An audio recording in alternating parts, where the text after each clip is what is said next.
ನಮಸ್ತೆ ಎಲ್ರಿಗೂ, welcome to competitive Kannadiga. So last 2 ವಿಡಿಯೋದಲ್ಲಿ ನಾವು ರಿಸರ್ವ್ ಬ್ಯಾಂಕ್ ಆಫ್ ಇಂಡಿಯಾ ಮತ್ತೆ ಬ್ಯಾಂಕಿಂಗ್ ರಿಲೇಟೆಡ್ ಓದಿದ್ವಿ. ಸೊ ಇದು ಮೂರನೇ ವಿಡಿಯೋ ಆಗಿರುತ್ತೆ ಬ್ಯಾಂಕಿಂಗ್ ಅವೇರ್ನೆಸ್ ಸೀರೀಸ್ ನಲ್ಲಿ. ಸೊ ಇದು ಯಾರು ಇನ್ನೂ ಆ ವಿಡಿಯೋಸ್ಗಳನ್ನ ನೋಡಿಲ್ಲ, ಪ್ಲೀಸ್ ಸ್ಟಾರ್ಟ್ ವಾಚಿಂಗ್. ಬಿಕಾಸ್ ನಾವು ಒಂದು ಗ್ರೌಂಡ್ ಇಂದಾನೆ ಸ್ಟಾರ್ಟ್ ಮಾಡಿದ್ರೆ ನಮಗೆ ಒಂದು ಫ್ಲೋ ಸಿಗುತ್ತೆ. ಓಕೆ, ಸೊ ಅದಕ್ಕೋಸ್ಕರ ನಾನು ಫಸ್ಟ್ ಇಂದಾನೆ ನೋಡಿ ಅಂತ ಸಜೆಸ್ಟ್ ಮಾಡ್ತಾ ಇದ್ದೀನಿ. So without getting late, let's start with the session. So ಇವತ್ತಿನ ವಿಡಿಯೋದಲ್ಲಿ banking terminologies, ATM and cheques ಬಗ್ಗೆ ಹೇಳ್ತೀನಿ, ಆಯ್ತಾ.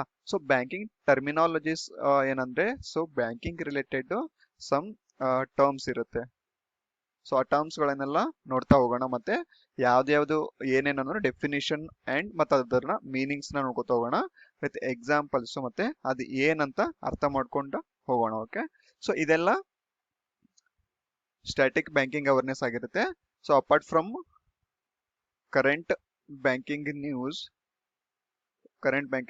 ಸೊ ಇದು ಸ್ಟ್ಯಾಟಿಕ್ ಪಾರ್ಟ್. ಸೊ ಇದು ಬೇಸಿಕ್ಸ್ ನಮ್ಗೆ ಗೊತ್ತಿದ್ರೆ ನಾವು ಕರೆಂಟ್ ಅಫೇರ್ಸ್ ಓದುವಾಗ ಈಸಿ ಆಗಿರುತ್ತೆ. ಓಕೆ, ಸೊ ನಾವ್ ಎರಡನ್ನೂ ನೆನ್ಪಿಟ್ಕೊಂಡು ಅಥವಾ ಎರಡನ್ನೂ ಅರ್ಥ ಮಾಡ್ಕೊಂಡು ನಾವು ಎಕ್ಸಾಮ್ಸಿಗೆ ಅಪಿಯರ್ ಆದ್ರೆ ಮೇನ್ಸ್ಗೆ ಅಥವಾ ಇಂಟರ್ವ್ಯೂಗೆ ತುಂಬಾ ಆಗಿರುತ್ತೆ. So let start with the topics. So ಇಲ್ಲಿ ಇವತ್ತು ಬ್ಯಾಂಕಿಂಗ್ ಟರ್ಮಿನಾಲಜೀಸ್ ಅಂತ ಅಂದ್ರೆ, ಸೊ ಇದು 1 2 3 4 5 6 7 8 ಟರ್ಮಿನಾಲಜೀಸ್ ನ ತಗೊಂಡಿದ್ದೀನಿ. ಸೊ ಇದ್ ಬಿಟ್ಟು ಇನ್ನೂ ಸುಮಾರು ಇದೆ, ಬಟ್ ನಮ್ ಎಕ್ಸಾಮ್ಸ್ ಗೆ ಬೇಕಾಗಿರ್ತಕ್ಕಂಥ mains, all banking exams mains ಮತ್ತೆ ಫಿನಾನ್ಷಿಯಲ್ ಅವ್ರ ಬ್ಯಾಂಕಿಂಗ್ ಅವೇರ್ನೆಸ್ ಯಾವ ಎಕ್ಸಾಮ್ಸ್ ಗಳಲ್ಲಿ ಮೆನ್ಷನ್ ಮಾಡಿರ್ತಾರೋ, ಸೊ ಅಲ್ಲಿ ಈ ಟರ್ಮಿನಾಲಜೀಸ್ಗಳು ತುಂಬಾ ಹೆಲ್ಪ್ ಆಗುತ್ತೆ. Plus maximum of the questions will be from these topics only. Okay, so if we cover these topics, so there will be, we can go with the confidence of 95% coverage of these banking awareness topics. Okay, so ಅದೇ ತರ ಒಂದೊಂದಾಗಿ, so BSBDA ಅಂದ್ರೇನು, BSBDA conditions ಏನು, BSBDA history ಏನು, ಆಮೇಲೆ RTGS ಅಂದ್ರೇನು, RTGS ನಲ್ಲಿ ಏನೇನು ಇರುತ್ತೆ regulations, IMPS, NEFT. So may be ನೀವೆಲ್ಲ ನೆಫ್ಟ್, IMPS, RTGS ಕೇಳಿರ್ತೀರಲ್ಲ. ಸೊ ಇದು ರೆಗ್ಯುಲರ್ ನಮ್ಮ ಡೈಲಿ ಲೈಫ್ ಅಲ್ಲಿ ಬ್ಯಾಂಕಿಂಗ್ ಟ್ರಾನ್ಸಾಕ್ಷನ್ಸ್ ಅಲ್ಲಿ ಕೇಳಿರ್ತೀವಿ. ಸೊ ಇದನ್ನೇ ನಮ್ಗೆ ಬ್ಯಾಂಕಿಂಗ್ ಸ್ಟ್ಯಾಟಿಕ್ ಅಲ್ಲಿ ಬರುತ್ತೆ. Okay, so NRE account, NRO account, so ಇದು ಕೇಳಿರಲ್ಲ, ಇದು ಎಕ್ಸೆಪ್ಷನಲ್. ಸೊ ಇದು ನಾವು ಕಲ್ಕೋಬೇಕಾಗಿರುತ್ತೆ, ಯಾಕಂದ್ರೆ ಇದು ಎಕ್ಸಾಮ್ಸ್ಗೆ ಇಂಪಾರ್ಟೆಂಟ್ ಆಗಿರುತ್ತೆ. ಆಮೇಲೆ FCNRO, ಓಮಡ್ ಸಮ್ ಸ್ಕೀಮ್ಸ್. ಸೊ ಇವತ್ತಿನ ವಿಡಿಯೋದಲ್ಲಿ ನಾವು ಇದೆಲ್ಲ ಕಲಿತಾ ಹೋಗೋಣ. ಆಮೇಲೆ ಚೆಕ್ಸ್ ಮತ್ತೆ ATMs ಕೂಡ ನೋಡೋಣ, ಆಯ್ತಾ. So first let start with the BSBDA. ಏನಿದು BSBDA?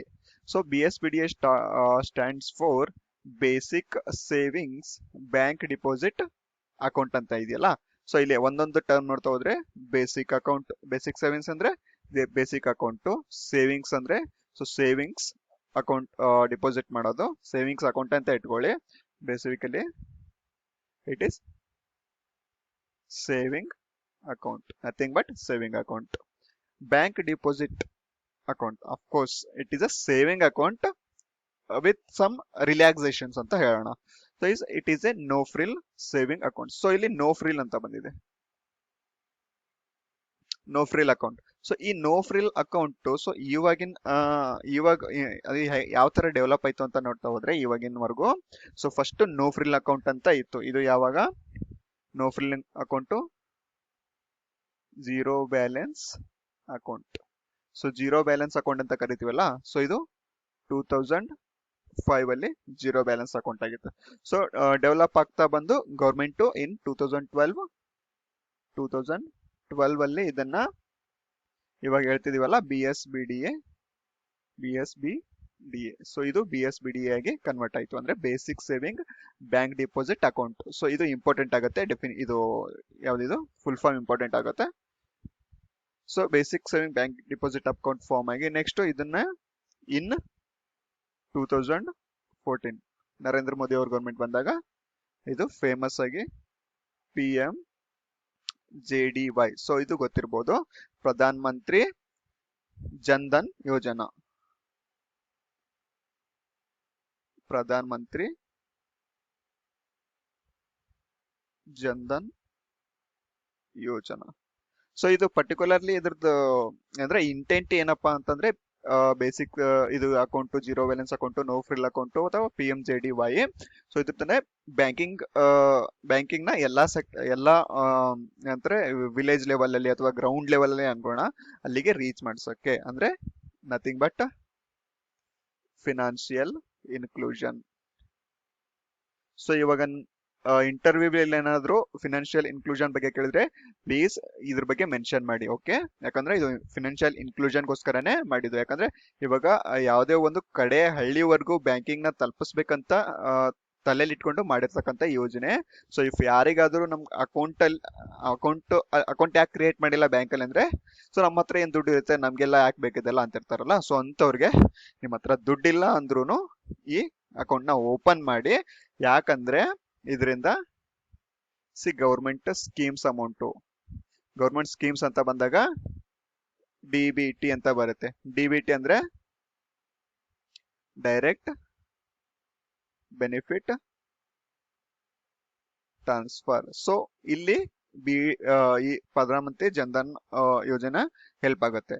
ಯಾಕಂದ್ರೆ ಇವಾಗ ಯಾರ್ದಾದ್ರು ಒಂದು ಅಕೌಂಟ್ ಇವಾಗ ಫಾರ್ ಎಕ್ಸಾಂಪಲ್ ತಗೊಳ್ಳಿ, ಫಾರ್ಮರ್ದ ಅಕೌಂಟ್ ಇರೋದಲ್ಲ ಫಸ್ಟ್, ಬಟ್ ಈ ಫಾರ್ಮರ್ ಯಾವ್ದಕ್ಕೆ ಎಲಿಜಿಬಲ್ ಇರ್ತಾನಂದ್ರೆ P M Kisan. So P M Kisan ಈ ಸ್ಕೀಮ್ಗೆ ಎಲಿಜಿಬಲ್ ಇರ್ತಾನೆ ಈ ಫಾರ್ಮರ್, ಇವನ ಹತ್ರ ಅಕೌಂಟ್ ಇರೋದಿಲ್ಲ. ಸೊ ಎಲಿಜಿಬಲ್ ಇದ್ರೂನು ಇವನು ಎಕ್ಸ್ಕ್ಲೂಡ್ ಆಗಿರ್ತಾನೆ ಬೆನಿಫಿಟ್ ಇಂದ. ಸೊ ಅದಕ್ಕೋಸ್ಕರ ಯಾವುದೇ ಫಾರ್ಮರ್ ಆಗ್ಲಿ ಅಥವಾ ಯಾವುದೇ ಬೆನಿಫಿಷಿಯರಿ ಆಗ್ಲಿ, ಸೊ ಗೌರ್ಮೆಂಟ್ ಸ್ಕೀಮ್ಸ್ ನ ಯೂಟಿಲೈಸ್ ಮಾಡ್ಕೋಬೇಕು ಅಂದ್ರೆ, ಸೊ ಇದು ಕರಪ್ಷನ್ ಸ್ಟಾಪ್ ಮಾಡಕ್ಕೆ ಡಿಜಿಟಲೈಸ್ ಆಗಿ ಡೈರೆಕ್ಟ್ ಬೆನಿಫಿಟ್ ಟ್ರಾನ್ಸ್ಫರ್ ಮಾಡಿದ್ದಾರೆ. ಡೈರೆಕ್ಟ್ ಬೆನಿಫಿಟ್ ಟ್ರಾನ್ಸ್ಫರ್ ಅಂತಂದ್ರೆ ಇವಾಗ ಯಾವುದೇ ಒಂದು ಸ್ಕೀಮ್ ಇಂದ ಗೌರ್ಮೆಂಟ್ ಥ್ರೂ ಅಕೌಂಟ್ ಏನಾದ್ರು ಟ್ರಾನ್ಸ್ಫರ್ ಮಾಡ್ತಿದೆ, it will directly goes to the account holder or beneficiary account, that is it is P M J D Y account. So ಇಲ್ಲಿ P M J D Y ಇದು importance ಗೊತ್ತಾಯ್ತು. So ಇದೇ B S B D ಎನೆ ಯಾವ ತರ P M J D Y ಆಗಿ develop ಆಯ್ತು. Before it was no frill account, that is zero balance account. So ಇಲ್ಲಿ ಬಿ ಎಸ್ ಬಿ ಡಿ ಎನ್ ಅಲ್ಲಿ ಕಂಡೀಷನ್ಸ್ ಏನ್ ಬರುತ್ತೆ ಅಂತಂದ್ರೆ, ಸಿ ಇಲ್ಲಿ total credit it should be less than 1 lakh per year. ಇದು ನೋಟ್ ಮಾಡ್ಕೊಳ್ಳಿ, less then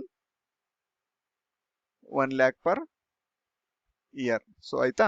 so 1 lakh per year ಗಿಂತ ಡಿಪಾಸಿಟ್ 1 lakh ಗಿಂತ ಜಾಸ್ತಿ ಡಿಪಾಸಿಟ್ ಇದ್ರೆ ಮತ್ತೆ ಇದು B S B D account ಆಗಿ ಉಳಿದಿರಲ್ಲ. ಸೊ ಅದು ಮತ್ತೆ ಅಪ್ಗ್ರೇಡ್ ಮಾಡ್ತಾರೆ ಅಕೌಂಟು, ಆಯ್ತಾ. ಸೊ ಅದು ಬಿಟ್ಟು apart from that maximum balance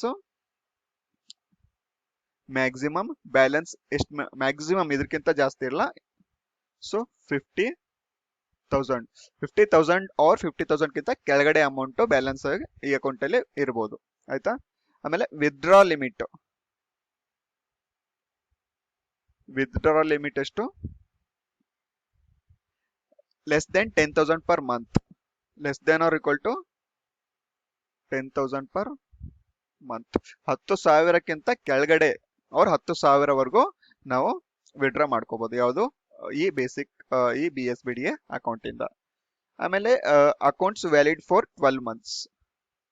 so account validity 12 months ಇರುತ್ತೆ. ಸೊ ಇದಕ್ಕೆ ನಮ್ಗೆ ಡೀಟೇಲ್ಸ್, ಪ್ಯಾನ್ ಕಾರ್ಡ್ ಬೇಕು, ಎಲ್ಲ ಎವ್ರಿ ಡೀಟೇಲ್ಸ್ ಬೇಕು ಅಂತೇನಿಲ್ಲ. ಜಸ್ಟ್ ಇದು ಒಂದು ಅಕೌಂಟ್ ಓಪನ್ ಮಾಡಬಹುದು, ನೇಮ್ ಥ್ರೂ ಓಪನ್ ಮಾಡಬಹುದು.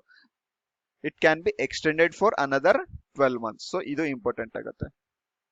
Plus 12 months based on request extend ಮಾಡಬಹುದು basic saving bank deposit account ನ. ಸೊ ಇದು ಆಗಿತ್ತು. ಸೊ ಇಷ್ಟೇ, ಎಷ್ಟು ಎಕ್ಸ್ಟೆಂಡ್ ಮಾಡ್ಬೋದು, ಆಮೇಲೆ ಏನೇನು ಕ್ರೈಟೇರಿಯಾ ಇದರಲ್ಲಿ, ಮತ್ತೆ ಒಂದ್ ಸ್ವಲ್ಪ history. So what is the intent, ಈ ಪಾರ್ಟು ಇಂಟರ್ವ್ಯೂ ಅಲ್ಲಿ ಬರುತ್ತೆ, ಕೇಳ್ಬೋದು. ಎಕ್ಸಾಮ್ಸ್ ಅಲ್ಲೂ ಕೇಳ್ಬೋದು. ಫಿನಾನ್ಷಿಯಲ್ ಇನ್ಕ್ಲೂಷನ್ ಈ ಕೆಳಗಿನದ್ರಲ್ಲಿ ಯಾವ್ದು ಹೆಲ್ಪ್ ಆಗುತ್ತೆ ಅಂತ. ಅದರಲ್ಲಿ P M J D Y ಕೊಟ್ಟಿರ್ಬೋದು ಆಪ್ಷನ್ಸ್, ಆಮೇಲೆ B S B D A ಕೊಟ್ಟಿರ್ಬೋದು, ಮೂರನೇದು ಬೋತ್ ಅಂತ ಕೊಟ್ಟಿರ್ಬೋದು. ಸೊ ಇಲ್ಲಿ ಈ ತರ ನಾವು B S B D account exams ಅಲ್ಲಿ ಇಂಪಾರ್ಟೆಂಟ್ ಆಗುತ್ತೆ. So after B S B D A next comes the according to our index it is R T G S, I M P S, NEFT. So first ಇಲ್ಲಿ R T G S ಹೋಗೋದಕ್ಕಿಂತ ಮುಂಚೆನೆ first ನಾವು ಈ I M P S system ನ ತಿಳ್ಕೊಳ್ಳೋಣ. So what is this I M P S? I M P S stands for immediate payment service. Immediate payment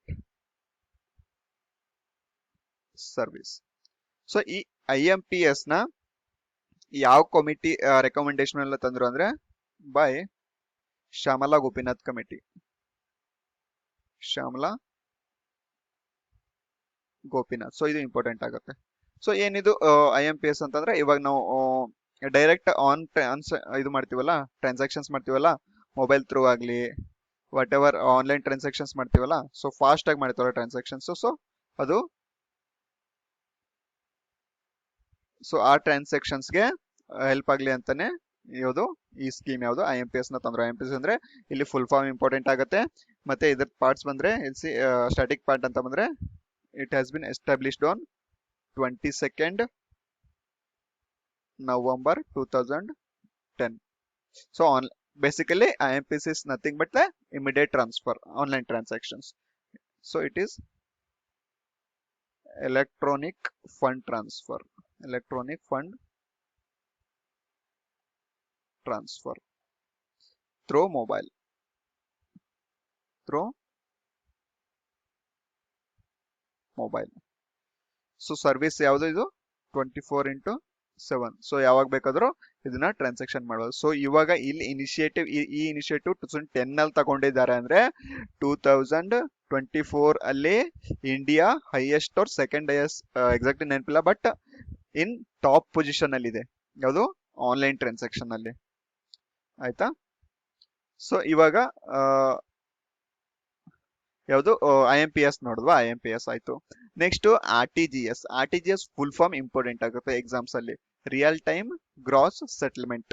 so real time gross settlement ಅಂತ ಬಂದಾಗ it is related to the amount settlement or amount transaction. Related to the amount transaction. It is an electronic fund transfer. So it is also electronic fund transfer, not manual transfer system where transactions are settled in real time. So directly there is no without time consuming. So it is without delay and so no delay. So real time ಅಂತಂದಾಗ direct ಆಗಿ ಅಂತ ಬರುತ್ತೆ RTGS. So RTGS condition ನೋಡ್ತಾ ಹೋದಾಗ ಇಲ್ಲಿ RTGS. So full form ನೋಡಿದ್ವಲ್ಲ, RTGS ಅಲ್ಲಿ minimum transaction amount 2 lakhs ಇರುತ್ತೆ. 2 lakhs rupees minimum transaction. So whereas maximum transactions there is no limit.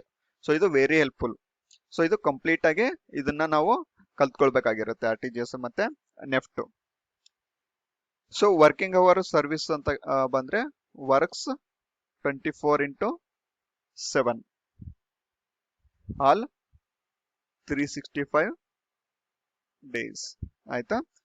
So before ಏನಾಗಿತ್ತು ಅಂತಂದ್ರೆ ಸಿನ್ಸ್ ಡಿಸೆಂಬರ್ 14, 2020 ಇಂದ ಇಲ್ಲಿ ಇದನ್ನ 24/7 ಮಾಡಿದ್ರು. Before that all complete throughout the day ಇರಲಿಲ್ಲ.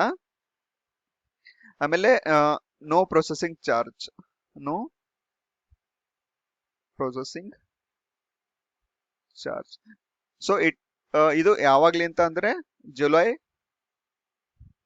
1, 2019 ಇಂದ. ಬಿಫೋರ್ ದಿಸ್ ಅಲ್ಲಿ ಒಂದು ಇದು ನಾವೇನಾದ್ರೂ RTGS ಮಾಡ್ಬೇಕು ಅಂದ್ರೆ ಅಲ್ಲಿ ಪ್ರೊಸೆಸಿಂಗ್ ಚಾರ್ಜ್ ನ ತಗೋತಿದ್ರು. ಸೊ ಅದನ್ನ ಇದು ಮಾಡಿದ್ದಾರೆ. So apart from banking hours, after banking hours ಯಾವ ಥ್ರೂ ಆಗುತ್ತೆ ಟ್ರಾನ್ಸ್ಫರ್ ಅಂತಂದ್ರೆ ಇಲ್ಲಿ ಒಂದ್ ಟರ್ಮ್ ಬರುತ್ತೆ. ಇದನ್ನ ನೆನ್ಪಿಟ್ಕೊಳ್ಳಿ, ಫುಲ್ ಫಾರ್ಮ್ ನೋಡ್ಕೊಳ್ಳಿ.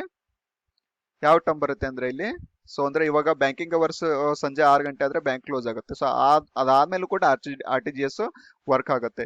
ಯಾವ ತರ ವರ್ಕ್ ಆಗುತ್ತೆ ಆಫ್ಟರ್ ಬ್ಯಾಂಕಿಂಗ್ ಅವರ್ಸ್ ಅಂತಂದ್ರೆ ಇಲ್ಲಿ STP ಫುಲ್ ಫಾರ್ಮ್ ಇಂಪಾರ್ಟೆಂಟ್ ಆಗುತ್ತೆ. Straight through processing. Straight through processing ಮುಖಾಂತರ ಇದು RTGS ವರ್ಕ್ ಆಗುತ್ತೆ. ಸೊ ಇದು ಕಂಪ್ಲೀಟ್ ಆಗಿ RTGS ಮತ್ತೆ ನಾವು RTGS IMPS ಬಗ್ಗೆ ನೋಡಿದ್ವಿ. ನೆಕ್ಸ್ಟ್ ಬರ್ತಕ್ಕಂಥದ್ದು ಯಾವುದು ಅಂತಂದ್ರೆ ನೆಫ್ಟ್ ಬರುತ್ತೆ. ಸೊ ಇಲ್ಲಿ ನೆಫ್ಟ್ ಫುಲ್ ಫಾರ್ಮ್ ಇಂಪಾರ್ಟೆಂಟ್ ಆಗುತ್ತೆ. ನೆಫ್ಟ್ ಫುಲ್ ಫಾರ್ಮ್ ಯಾವುದು? National electronic fund transfer. National electronic fund so ಇದೆಲ್ಲ ಟರ್ಮಿನಾಲಜಿ ನೆಫ್ಟ್ RTGS IMPS ಹೇಳ್ತಿದ್ನಲ್ಲ ಇದೆಲ್ಲ ಥ್ರೂಟ್ ದ ನ್ಯಾಷನಲ್ ಇಂಡಿಯಾದಲ್ಲಿ ಏನೇನ್ ಸರ್ಕ್ಯುಲೇಟ್ ಆಗುತ್ತೆ ಯಾವ ಬ್ರಾಂಚ್ ಅಲ್ಲಿ ಆಗುತ್ತೋ ಅದ್ರಲ್ಲಿ ಅಷ್ಟೇ ವ್ಯಾಲಿಡ್ ಆಗಿರುತ್ತೆ. ಬಟ್ ಇಲ್ಲೊಂದು ಎಕ್ಸ್ಟರ್ನಲ್ ಬರುತ್ತೆ, ಅದ ಮುಂದೆ ಹೇಳ್ತೀನಿ ಅದನ್ನ ಎಕ್ಸೆಪ್ಷನಲ್ ಏನಂತ. ಫಸ್ಟ್ ಬಿಫೋರ್ ದಟ್ ನಾವು ನೆಫ್ಟ್ ಏನು ಅಂತ ತಿಳ್ಕೊಳ್ಳೋಣ. ಸೊ ನೆಫ್ಟ್ ಅಲ್ಲಿ ಸೊ ಇದು also fund transfer. So fund transfer ಆಗುತ್ತೆ, ಅಮೌಂಟ್ ಟ್ರಾನ್ಸ್ಫರ್ ಆಗಿರುತ್ತೆ. So it is by RBI. So ಎಲ್ಲಾನು RBI ಇಂದ ಆಗಿರುತ್ತೆ. ಸೊ ಇಲ್ಲಿ minimum no limit. So no limit ಇಲ್ಲಿ ನೋಡಿ RTGS ಅಲ್ಲಿ 2 lakhs ಇರುತ್ತೆ limit minimum, whereas in case of NEFT there is no such limits. Maximum in NEFT it is, see there is limit for maximum also. Okay, no restrictions ಇಲ್ಲ, ಆದ್ರೆ minimum amount ಅಲ್ಲಿ RTGS ಅಲ್ಲಿ 2 lakhs ಇದೆ, whereas in NEFT ನೀವು ಇವನ್ 10 rupees ಕೂಡ transfer ಮಾಡಬಹುದು. ಆಮೇಲೆ ಇದನ್ನು ಕೂಡ after banking hour same STP ಥ್ರೂನೇ ವರ್ಕ್ ಆಗುತ್ತೆ. ಬಟ್ ಇಲ್ಲಿ ಏನ್ ಡಿಫ್ರೆನ್ಸ್ ಆಗುತ್ತೆ ನೆಫ್ಟ್ ಅಲ್ಲಿ ಅಂತ ಅಂದ್ರೆ, ಸಿ ನೆಫ್ಟ್ ಅಲ್ಲಿ it works on batches, work based batches, batch wise work ಆಗುತ್ತೆ. ಯಾವ ಬ್ಯಾಚ್ ತರ ವರ್ಕ್ ಆಗುತ್ತೆ ಅಂದ್ರೆ, ಸೀಲ್ total 48 batch per day batch.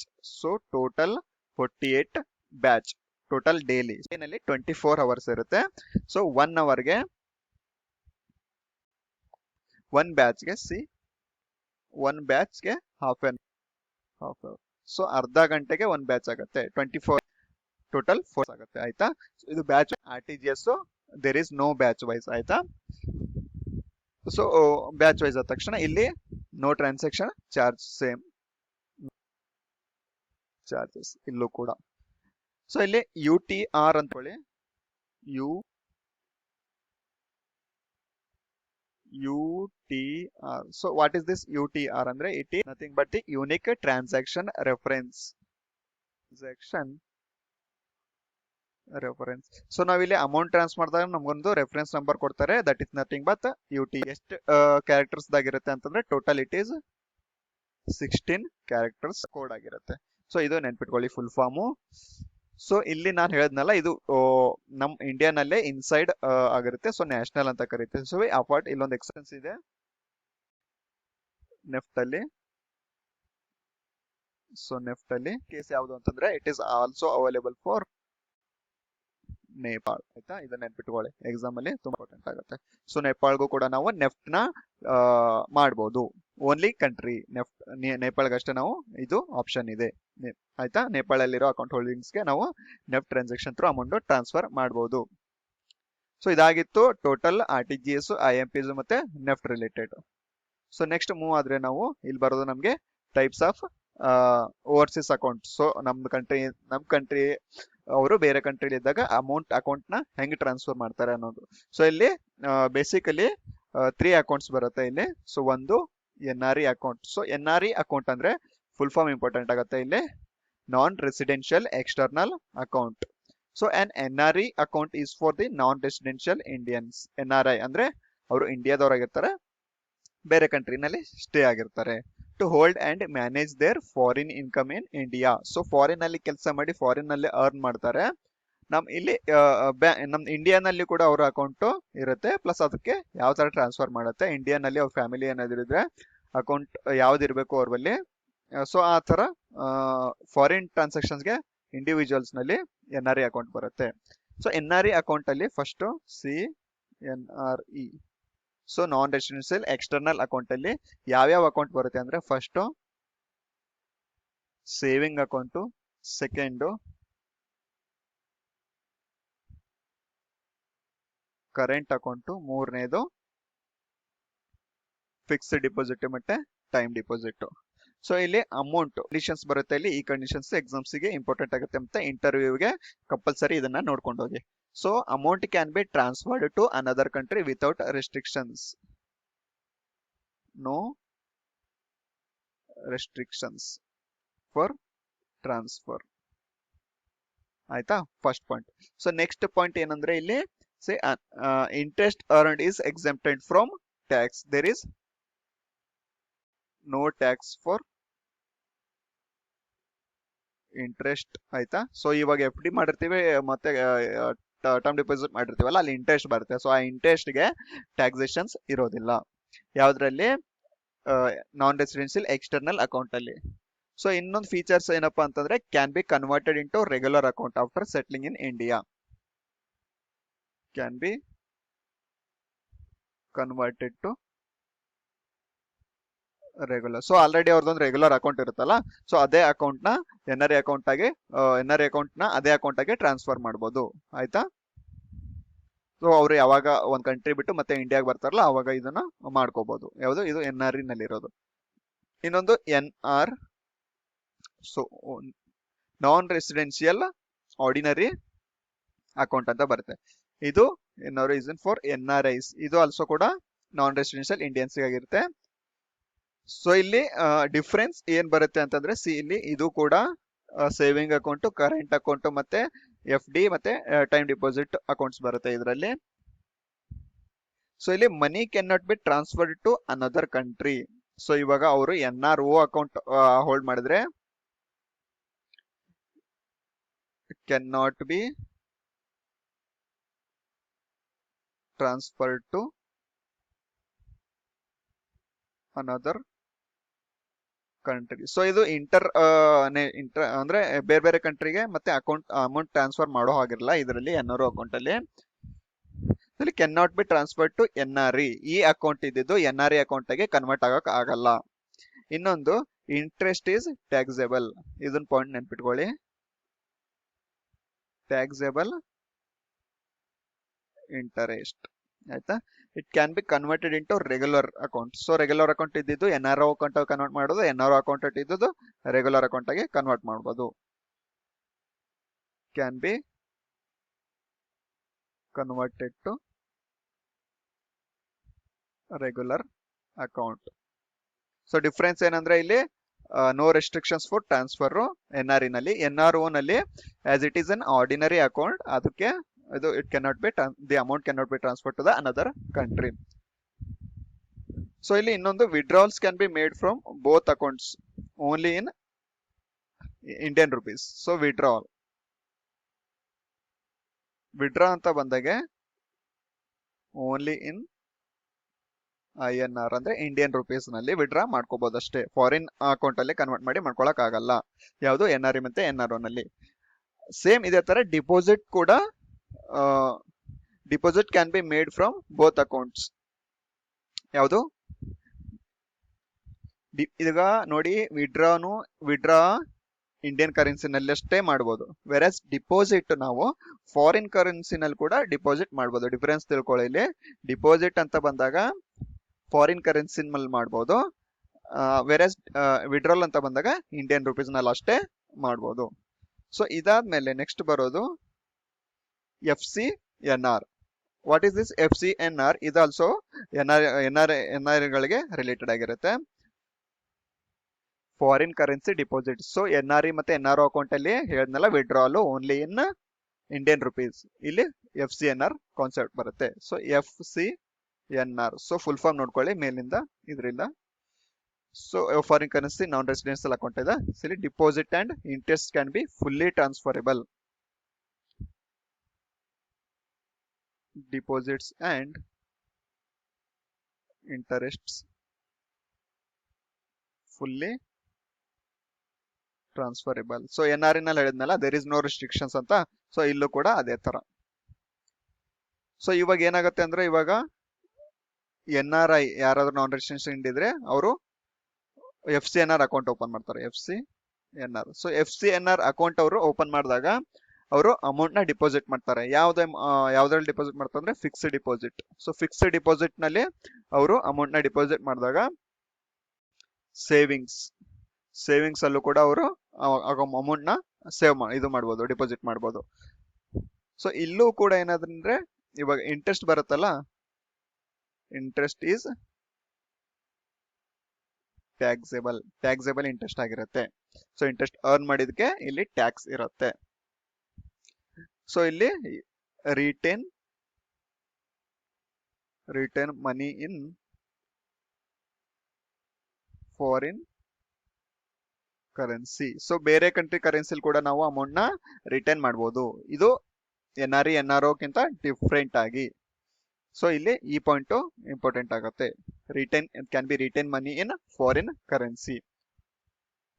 So ಇಲ್ಲಿ ಆ ಎರಡು NRE ಮತ್ತೆ NRO ಅಕೌಂಟ್ ಮತ್ತೆ ಈ FC NRO ಡಿಫ್ರೆನ್ಸ್ ಏನಂತಂದ್ರೆ ಇದು ಓನ್ಲಿ ಟರ್ಮ್ ಡಿಪಾಸಿಟ್ ಅಕೌಂಟ್ ಆಗಿರುತ್ತೆ. ಟರ್ಮ್ ಡಿಪಾಸಿಟ್ ಅಕೌಂಟ್ ಅಷ್ಟೇ, ಆಯ್ತಾ. ಸೊ ಇದು ಓನ್ಲಿ ಟರ್ಮ್ ಡಿಪಾಸಿಟ್ ಅಕೌಂಟ್ ಆಗಿರುತ್ತೆ. ಯಾವುದು? Foreign currency non residential account.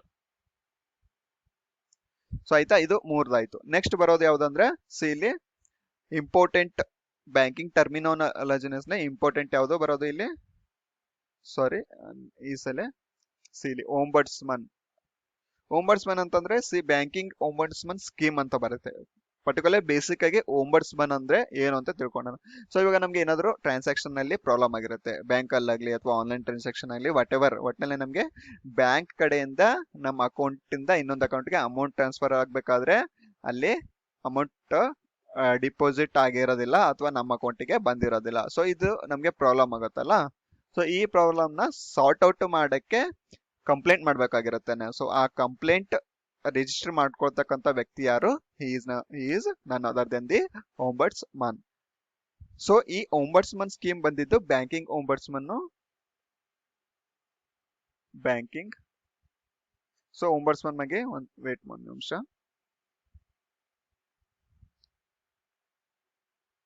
So static parts ಬರುತ್ತೆ, ನೆನ್ಪಿಟ್ಕೊಳ್ಳಿ ಎಕ್ಸಾಮ್ಸ್ಗೆ. So banking ombudsman scheme, banking ombudsman scheme, it is under section 35 of Banking Regulation Act 1949. Banking Regulation Act 1949 section 35A. So ಈ section exams ಅಲ್ಲಿ ತುಂಬಾ ಬರ್ತಾ ಇರುತ್ತೆ, ನೋಡ್ಕೊಳ್ಳಿ. So ಈ ಸೆಕ್ಷನ್ ಅಂಡರ್ ಬ್ಯಾಂಕಿಂಗ್ ombudsman ನ ಫಾರ್ಮ್ ಮಾಡ್ತಾರೆ. It is from reserve bank of India, RBI, since 1995. ಇದು ನೆನ್ಪಿಟ್ಕೊಳ್ಳಿ, ಇಯರ್ 1995ರಿಂದ ombudsman ಸ್ಕೀಮ್ ನ ಇಂಪ್ಲಿಮೆಂಟ್ ಮಾಡಿತ್ತು reserve bank of India. So as of now the reserve bank of India presently ombudsman scheme 2006 ನ follow ಮಾಡುತ್ತೆ. At present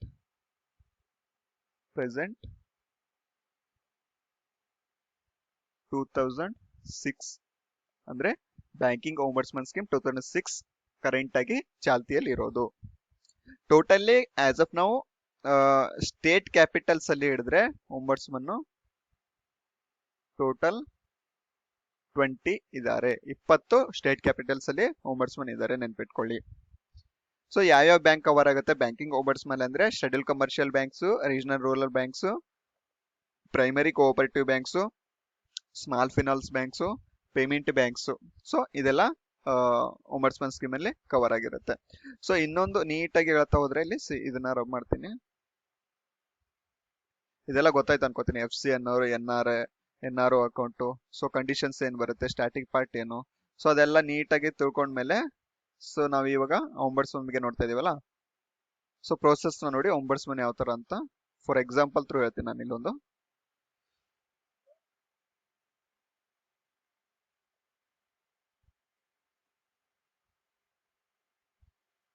first of all ಇಲ್ಲಿ ನಾವು ಇವಾಗ ಏನಾದ್ರು ಪ್ರಾಬ್ಲಮ್ ಆಯ್ತು, ನಾವ್ಯಾರು ಕಸ್ಟಮರ್ ಅಕೌಂಟ್ ಹೋಲ್ಡಿಂಗ್ ಇರ್ತೀವಲ್ಲ.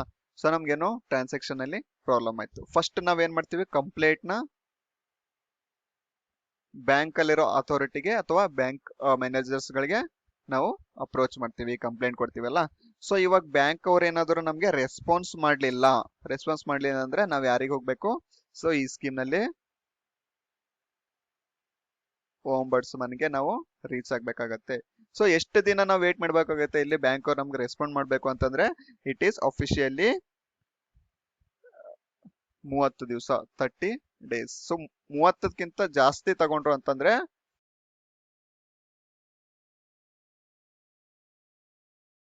30 ದಿನಕ್ಕಿಂತ ಜಾಸ್ತಿ ತಗೊಂಡ್ರು ಅಂತಂದ್ರೆ ನಾವು ombudsman ಗೆ ಅಪ್ರೋಚ್ ಆಗುತ್ತೆ. ಸೊ ನೆನ್ಪಿಟ್ಕೊಳ್ಳಿ. ಸೊ ಇವಾಗ ಬ್ಯಾಂಕ್ ರೆಸ್ಪಾಂಡ್ ಮಾಡ್ಲಿ ಅಂತ ombudsman ಗೆ ಹೋಗ್ತೀವಲ್ಲ. ಸೊ ಇಫ್ ಏನಾದ್ರು ಅಂದ್ರೆ ಹೇಳ್ತೀರಾ, ಸೊ ಅಲ್ಲೂ ರಿಸರ್ವ್ ಬ್ಯಾಂಕ್ ಇಂದ ಆಪ್ಷನ್ ಇದೆ, ಯಾರು ಅಂತಂದ್ರೆ appellate authority. Appellate authority. So ಇವಾಗ ನಮಗೆ ಒಂಬಡ್ಸ್ಮನ್ ಅವರು ರೆಸ್ಪಾನ್ಸ್ ಅವ್ರು ನಮಗೆ ಸ್ಯಾಟಿಸ್ಫೈ ಆಗ್ಲಿಲ್ಲ, ಇಫ್ ರೆಸ್ಪಾನ್ಸ್ ಮಾಡಿದ್ರು ನಮಗೆ ಅವ್ರ ರೆಸ್ಪಾನ್ಸ್ ಸ್ಯಾಟಿಸ್ಫೈ ಆಗ್ಲಿಲ್ಲ ಅಂದ್ರೆ ನಾವು ಅಪಿಲೇಟ್ ಅಥಾರಿಟಿ ಹೋಗ್ಬರುತ್ತೆ. ಆರ್ ಬಿ ಐ ಯಾರು ಇರ್ತಾರೆ ಇಲ್ಲಿ? Deputy governor of Reserve bank of India. ಯಾರಲ್ಲಿ? ಅಪಿಲೇಟ್ ಅಥಾರಿಟಿನಲ್ಲಿ. ಸೊ ಈಗ ಬ್ಯಾಂಕ್ ಒಂಬಡ್ಸ್ಮನ್ ಯಾರಿಂದ ಅಪಾಯಿಂಟ್ ಆಗಿರ್ತಾರೆ ಅಂದ್ರೆ he was appointed by Reserve bank of India to redress the custom efficiency in certain services. ಆಯ್ತಲ್ಲ. ಸೊ ಇಲ್ಲಿ ಮ್ಯಾಕ್ಸಿಮಮ್ ಕಾಂಪೆನ್ಸೇಷನ್ ಆಗುತ್ತೆ. Exams ಅಲ್ಲಿ ಕೇಳಿದ್ರು ಮ್ಯಾಕ್ಸಿಮಮ್ ಕಾಂಪನ್ಸೇಷನ್ ಒಂಬಡ್ಸ್ಮನ್ ಸ್ಕೀಮ್ ಅಲ್ಲಿ ಎಷ್ಟು? 20 lakh. 20 lakh. So 20 lakh rupees ತನಕ ಕಾಂಪನ್ಸೇಷನ್ ಕೊಡ್ಬೋದು. ನಮ್ದೇನಾದ್ರು ಅವ್ರು ನಮ್ಮ ಅಕೌಂಟ್ ಅಲ್ಲಿ ಟ್ರಾನ್ಸ್ಫರ್ ಅಥವಾ ಏನೋ ಮಿಸ್ಟೇಕ್ ಆಗಿದ್ರು ಅದು ಬ್ಯಾಂಕ್ ಕಡೆಯಿಂದ ಆಗಿತ್ತು, ಇವ್ರೇನಾದ್ರು ಬ್ಯಾಂಕಿಂಗ್ ಅವರು ರಿಸಾಲ್ವ್ ಮಾಡಲಿಲ್ಲ ಇಷ್ಟು ಅಂತಂದ್ರೆ, if it is goes to ombuds, so ನಾವು 20 ಲಕ್ಷದವರೆಗೂ ನಾವು ಇಲ್ಲಿ ಕಾಂಪನ್ಸೇಷನ್ ಪಡ್ಕೊಳ್ಬಹುದಾಗಿರುತ್ತೆ. ಸೊ ಒಂಬಡ್ಸ್ಮನ್ ಆರ್ ಬಿ ಇಂದ ಅಪಾಯಿಂಟ್ ಆಗಿರುತ್ತಲ್ಲ, ಅವ್ರದ್ದು ಟೆನ್ಯೂರ್ ಎಷ್ಟು ಬರುತ್ತೆ ಗೊತ್ತಾ? ಸಾರಿ, ಅವ್ರ ಟೆನ್ಯೂರ್ ಎಷ್ಟು ಗೊತ್ತಾ? ಟೆನ್ಯೂರ್ ಅಂದ್ರೆ ಅವರು 3 years ವ್ಯಾಲಿಡಿಟಿ 3 years. ಒಬ್ಬ ಒಂಬಡ್ಸ್ಮನ್ ಅಪಾಯಿಂಟ್ ಮಾಡಿದ್ರೆ ಅವರು 3 years ಸರ್ವಿಸ್ ಅಲ್ಲಿ ಇರ್ತಾರೆ. ಸೊ ಇವಾಗ ಇದು it is related to the banking ombudsman. So ಇದೇ ತರ NBFC ಒಂಬಡ್ಸ್ಮನ್ ಅಂತ ಬರುತ್ತಾರೆ. NBFC ombudsman scheme. ಸೊ ಇದು ಇಟ್ ಈಸ್ ರಿಜಿಸ್ಟರ್ಡ್ ಅಂಡರ್, ಇಲ್ಲಿ ನೋಡಿ 45(1)(a) reserve bank of India act 1934. ಯಾವುದು? NBFC ombudsman. ಸೊ ನಾನು ಓರಲ್ ಆಗಿ ಹೇಳ್ತಾ ಇದ್ದೀನಿ, ಇದನ್ನ ನೋಟ್ ಮಾಡ್ಕೊಳ್ಳಿ. So NBFC ombudsman. So next page ಅಲ್ಲಿ ಹೇಳ NBFC ombudsman. So NBFC ombudsman registered under 45(1)(a) Act 1934. So ಇದು ಇಂಪಾರ್ಟೆಂಟ್ ಆಗುತ್ತೆ ಎಕ್ಸಾಮ್ಗೆ. So it covers both deposit and non-deposit NBFC. So both deposit and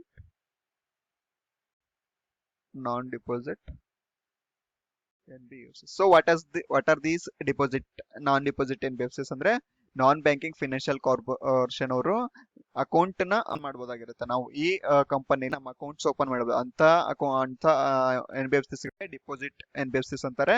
ಇನ್ನೊಂದು ನಾನ್ ಡಿಪಾಸಿಟ್ NBFCs ಅಂತಂದ್ರೆ just ಇವ್ರು ಸಾಲ ಕೊಡ್ತಿರ್ತಾರೆ ಅಥವಾ ವಾಟ್ ಎವರ್ ಏನೇನು ಇದು ಮಾಡ್ತಿರ್ತಾರೆ, ಸಾಲ ಕೊಡೋದು, ಇಂಟ್ರೆಸ್ಟ್ ಅರ್ನ್ ಮಾಡೋದು. ಸೊ ಅದನ್ನೆಲ್ಲ ಮಾಡತಕ್ಕಂತ NBFCs ಯಾವ್ದು ಅಂದ್ರೆ ನಾನ್ ಡಿಪಾಸಿಟ್. ಅಂದ್ರೆ ಇಲ್ಲಿ ನಾವು ಅಕೌಂಟ್ ಓಪನ್ ಮಾಡಕ್ಕೆ ಆಗೋದಿಲ್ಲ ಅಂತದ್ದು NBFC ಕಂಪ್ನಿಗಳಾಗಿರುತ್ತೆ. ಸೊ ಇದನ್ನ ರೆಗ್ಯುಲೇಟ್ ಮಾಡಕ್ಕೆ NBFC ombudsman scheme 45A section ಅಲ್ಲಿ ಮಾಡುತ್ತಾರೆ. ಸೊ ಇದು ಯಾವಾಗ್ಲಿಂದ ಜಾರಿಗೆ ಬಂತು ಅಂತಂದ್ರೆ ಇದು ಏಪ್ರಿಲ್ 2019 ಇಂದ. Since April 2019. ಸೊ ಏಪ್ರಿಲ್ 2019 ಇಂದ ಅಪ್ಲೈ ಆಗಿರುತ್ತೆ. ಸೊ ಇನ್ನೊಂದು, ಇವಾಗ ಅಪಾರ್ಟ್ ಫ್ರಮ್ ದ ಅಕೌಂಟ್ಸ್ ನಾವು ಇವಾಗ ಜಾಸ್ತಿ ಟ್ರಾನ್ಸಾಕ್ಷನ್ ಮಾಡ್ತಿರೋದು ಯಾವುದು ಅಂತಂದ್ರೆ online transaction. That is nothing but the digital transactions. ಯಾರು? ಡಿಜಿಟಲ್ ಟ್ರಾನ್ಸಾಕ್ಷನ್ಗೋಸ್ಕರ ಇಲ್ಲೂ ಕೂಡ ಒಂಬಡ್ಸ್ಮನ್ ಸ್ಕೀಮು ಅಪ್ಲೈ ಆಗುತ್ತೆ. ಸೊ ಇದು ಯಾವಾಗ್ಲಿಂದ ಅಂತಂದ್ರೆ ಇದು January 31st, 2019. Since January 31st, 2019. It is under Section 8. Under Section 8 ಅಲ್ಲ 18 of Digital Settlement Act 2007. Digital Settlement Act 2007 ನೆನ್ಪಿಟ್ಕೊಳ್ಳಿ ಇದು, ಆಯ್ತಾ? Digital Settlement Act 2007 ಅದರಲ್ಲಿ ಈ digital ombudsman. So digital ombudsman ಯಾವ್ದಾವ್ದಕ್ಕೆ ಅಪ್ಲೈ ಆಗುತ್ತೆ ಅಂದ್ರೆ UPI transactions, so online bankings. So ಇಂಥದ್ರಲ್ಲಿ digital transaction digital ombudsman. So it is all related to the ombudsman scheme, ಆಯ್ತಾ? ಸೊ ಇದಾದ ತಕ್ಷಣ ನಮಗೆ ನೆಕ್ಸ್ಟ್ ಬರೋದು ನೆಕ್ಸ್ಟ್ ಟಾಪಿಕ್ ಇವತ್ತಿನ ಸೆಷನ್ ಅಲ್ಲಿ ATM full form help ATM full form important ಆಗುತ್ತೆ. A T ಅಂದ್ರೇನು ಆಟೋಮೆಟಿಕ್ ಟೆಲ್ಲರ್ ಮಷಿನ್ ಆಗಿರುತ್ತೆ. ಸೊ ಎನಿ ಟೈಮ್ ಮನಿ ಅಲ್ಲ, ಆಟೋಮೆಟಿಕ್ ಟೆಲ್ಲರ್ ಮಷಿನ್ ನೆನ್ಪಿಟ್ಕೊಳ್ಳಿ. ಸೊ ಎನಿ ಟೈಮ್ ಮನಿ ಅನ್ನೋದು ಜಸ್ಟ್ ಇಟ್ ಈಸ್ ಓವರಲ್ಲಿ ಒಬ್ರಿಗೊಬ್ರು ಹೇಳಿ ಹೇಳಿ ಆ ತರ ಆಗಿದ್ದು. It is not automatic, it is not, it is machines. ನಾವು ಮಷಿನ್ಸ್ ನ ಆಧಾರವಾಗಿ ಇಟ್ಕೊಂಡು ಈ ಏಟ್ ಫುಲ್ ಫಾರ್ಮ್ ನ ನೆನ್ಪಿಟ್ಕೋಬೇಕಾಗುತ್ತೆ. ಸೊ ಕಂಪ್ಲೀಟ್ ಆಗಿ ಇನ್ ಡೀಟೇಲ್ಸ್ ಯಾವ್ಯಾವ ಟೈಪ್ಸ್ ಎ ಟಿ ಎಮ್ಸ್ ಏನೇನು ಯಾವ ತರ ನೋಡ್ತಾ ಹೋಗೋಣ, ಆಯ್ತಾ. First of all A T M. A T M ಅಲ್ಲಿ basically 2 types of A T M ಬರುತ್ತೆ. ಯಾವ್ದ್ಯಾವ್ದು? ಫಸ್ಟ್ ಒಂದು on site A T M, ಇನ್ನೊಂದು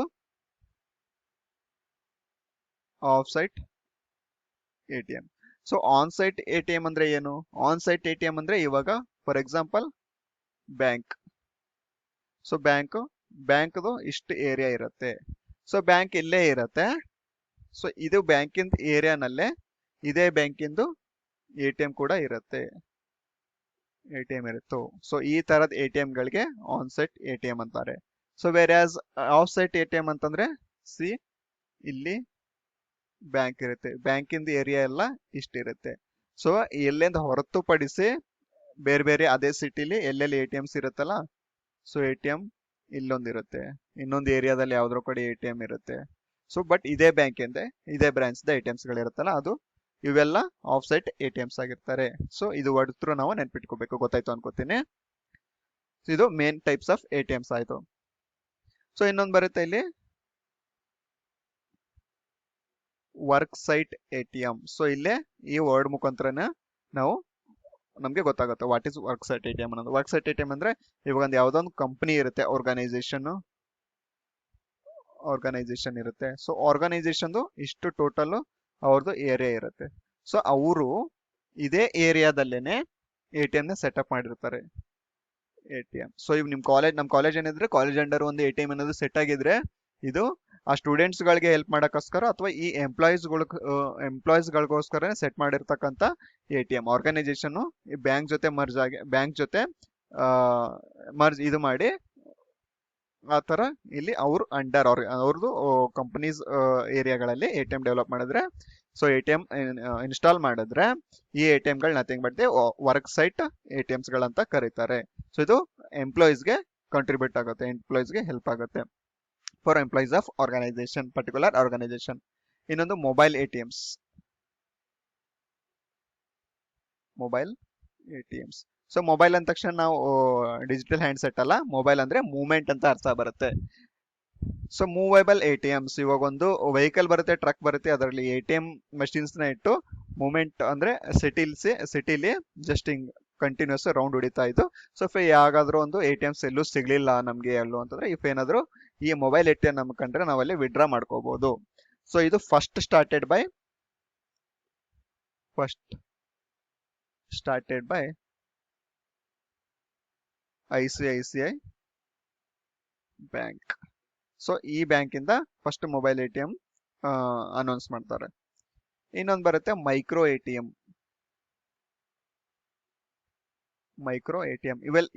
ಇವು ಮೂರು ಬೇಸಿಕ್ ಆಯ್ತಾ. ಸೊ ಇವೆಲ್ಲ ಜಸ್ಟ್ ಸಬ್ ಕ್ಯಾಟಗರಿ ತರ. Micro A T M is used by business correspondence, BC.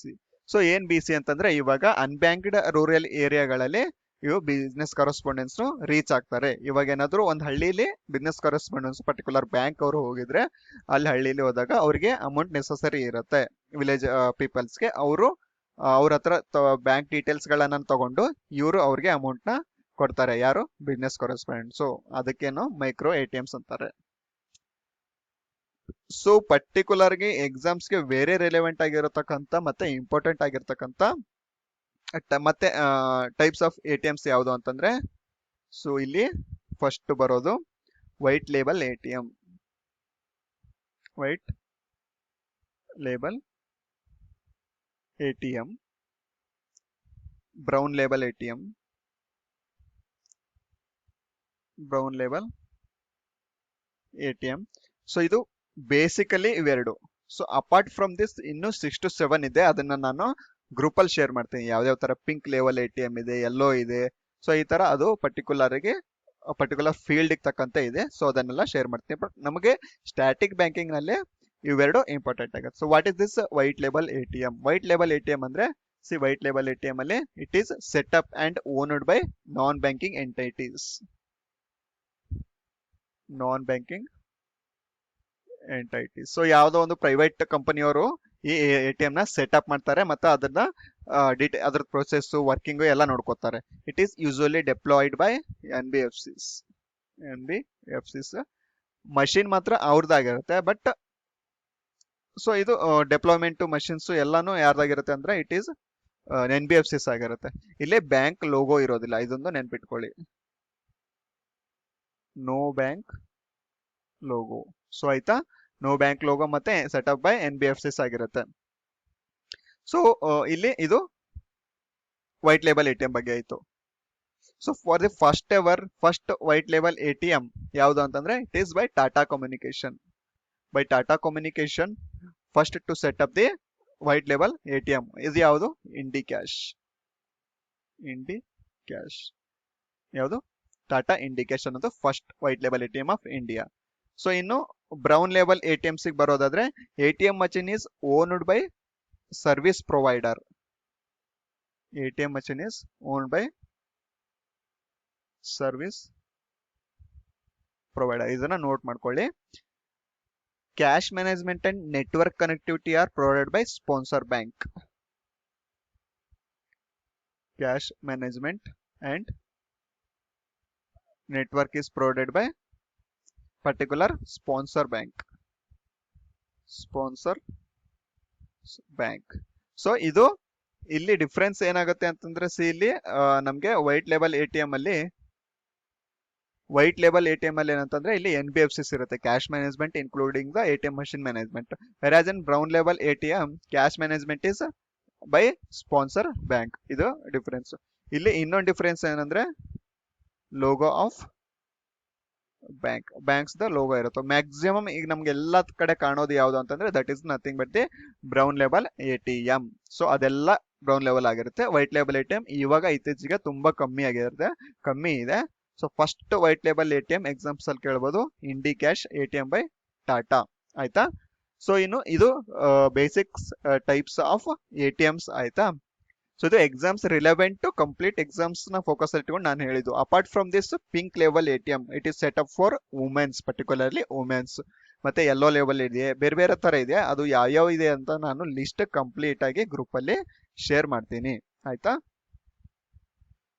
So apart from this next cheque ಅಂತ ಬಂದಾಗ ಇಲ್ಲಿ ಚೆಕ್ ಅಂದ್ರೆ ಏನು ಅಂದ್ರೆ ಚೆಕ್ ಅಂದ್ರೆ ಇದು ನಥಿಂಗ್ ಬಟ್ ಆರ್ಡರ್. ಒಂದು financial entity or financial organisation ಇಂದ ಈ ವ್ಯಕ್ತಿಗೆ ಏನೋ ಅಮೌಂಟ್ ಟ್ರಾನ್ಸ್ಫರ್ ಮಾಡಿ ಅಂತ ರಿಟರ್ನ್ ಥ್ರೂ ಮಾಡೋದೇ nothing but cheque. Cheque is an instrument with an unconditional order of address to the bank to pay specific sum of money to be or out the entity named as pay.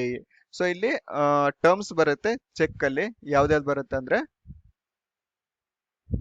Check ಅಲ್ಲಿ ಒಂದು